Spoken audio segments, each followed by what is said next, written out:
Z Limited has a following alternative planned activity level. Level A, Level B, Level C, तीनों पे हमारे पास total cost दिया हुआ है और दिया number of units produced. Fixed overhead remains constant over the activity range shown. ठीक है. The fixed overhead cost per unit. क्या हम fixed overhead निकाल सकते हैं? बहुत आराम से निकाल सकते हैं. हमारे पास 5000 यूनिट्स पे टोटल कॉस्ट कितनी है? 1 लाख है और 10,000 पे कितनी है? 1,50,000 है. तो यहां हम variable cost per unit calculate कर लेंगे, जो कि कैसे करेंगे? 1,50,000 minus 1 lakh divided by 10,000 minus 5,000, that is change in total cost divided by change in units produced. ये हो जाएगा 50,000 डिवाइडेड बाय 5,000. तो मेरे पास जो वेरिएबल कॉस्ट पर यूनिट आएगी वो कितनी आएगी? 10 रुपीज पर यूनिट. ठीक, यहां तक तो किसी को कोई दिक्कत नहीं होगी. अब लेवल ए पे देखो, वेरिएबल कॉस्ट कितनी होगी? 10 रुपीज पर यूनिट. तो 5,000 multiply by 10 that is 50,000 and remaining will be fix cost. ठीक, अच्छा, फिर हम लोग लेवल बी पे देखें तो 10,000 into 10 that is variable cost will be 1 lakh and remaining 50,000 is fix cost. Again level C में देखो 10 रुपीज पर यूनिट, तो मेरे पास वेरिएबल कॉस्ट हो जाएगी 1,50,000 एंड जो ये रिमेनिंग 50,000 है वो क्या होगा? Fix cost. इससे देखो तीनों ही लेवल पे हमारी फिक्स कॉस्ट कितनी आ गई? 50,000. ठीक, अब क्वेश्चन में ना यहाँ गलती पूछा है. यहाँ ये कह रहा है कि fixed overhead cost per unit कितनी होगी. इनको वेरिएबल पूछना चाहिए था, फिक्स तो पूछ ही नहीं सकते ना, क्योंकि फिक्स जो है हर लेवल पे डिफरेंट आएगा. 50,000 divided by 5,000 divided by 10,000 divided by 15,000. तो हर लेवल पे जो हमारा फिक्स्ड कॉस्ट पर यूनिट है वो डिफर करेगा. ठीक है, और वेरिएबल कॉस्ट कितनी आ रही है per unit? 10 rupees per unit. तो करेक्ट आंसर हो जाएगा डी. प्लीज क्वेश्चन में करेक्शन कर लेना. Next, which of the following statement regarding marginal costing is incorrect? It is a useful long term planning technique. It assumes that fixed costs remain fixed. It assumes that other costs vary in proportion to activity. It assumes that cost can be classified as variable or fixed. Yes, अगर हम लोग marginal costing की बात करें तो marginal costing एक ऐसा costing का मेथड है जिसमें हम कॉस्ट को डिस्ट्रीब्यूट करते हैं इनटू वेरिएबल एंड फिक्स्ड. वहां कभी भी लॉन्ग टर्म प्लानिंग या शॉर्ट टर्म प्लानिंग की बात नहीं करते. तो करेक्ट आंसर हो जाएगा ए कि ये इनकरेक्ट है. Next, which phrase best describes the current role of the managerial accountant? Managerial accountant prepare the financial statement for an organization. Managerial accountant facilitate the decision making process within an organization. ये question learn करने वाला है तो साथ ही साथ learn कर लेंगे.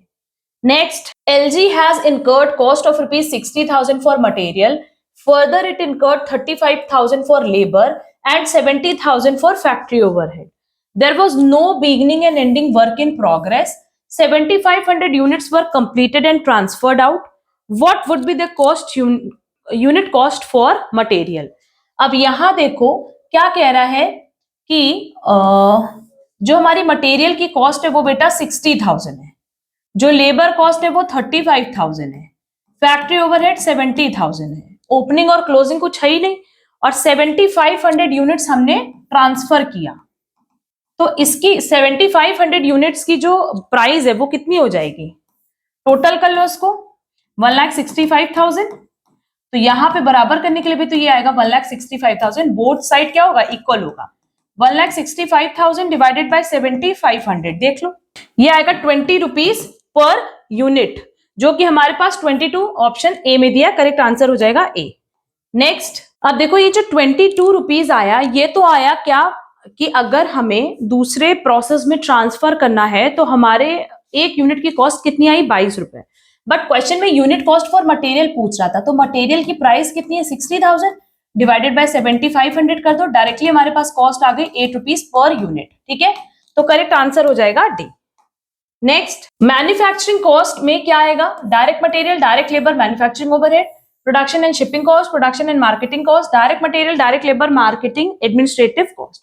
No doubt correct answer क्या हो जाएगा? ए, क्योंकि मैन्युफैक्चरिंग कॉस्ट में यही तीन चीज इंक्लूड होती है. करेक्ट आंसर होगा A. Next, in comparison to the traditional manufacturing environment over cost in a GIT environment, all the following are true except are more easily tracked to products, are frequently direct in nature, include rent, insurance, utilities. Most of the cost are likely to be indirect in nature. अब यहाँ देखो, अगर हम कह रहे हैं overhead cost के बारे में, तो नो डाउट जो ओवरहेड कॉस्ट है वो बहुत ही इजीली आप प्रोडक्ट के साथ ट्रैक कर पाओगे। क्यों? क्योंकि वो आप ट्रेडिशनली ना कैलकुलेट करके with help of just in time calculate कर रहे हो।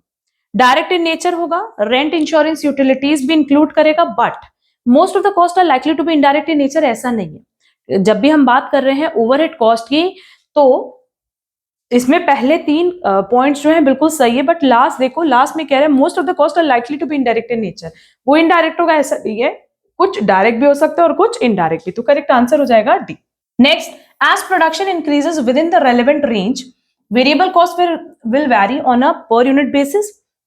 Variable cost will vary in total.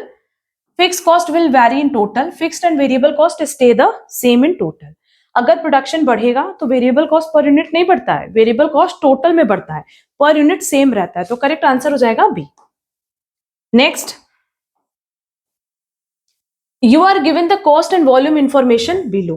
ठीक है, मेरे पास कह रहा है कि जब एक यूनिट थी तो उसकी कॉस्ट 15 रुपए थी, 10 यूनिट की 150 रुपए, 100 यूनिट की 1500। तो देखो, एक यूनिट की कॉस्ट 15 है तो 10 की 150 होगी और 100 की 1500। तो ये तो वेरिएबल कॉस्ट हो गया ना। करेक्ट आंसर होगा बी, वेरिएबल कॉस्ट। इसमें कुछ भी फिक्स्ड का पार्ट नहीं इंक्लूडेड है। Which are the following statement regarding graphs of fixed and variable cost is true? Variable cost can be represented by straight line where costs are the same for each data point. Fixed cost can be represented by a straight line. Fixed costs are 0 when production is equal to 0.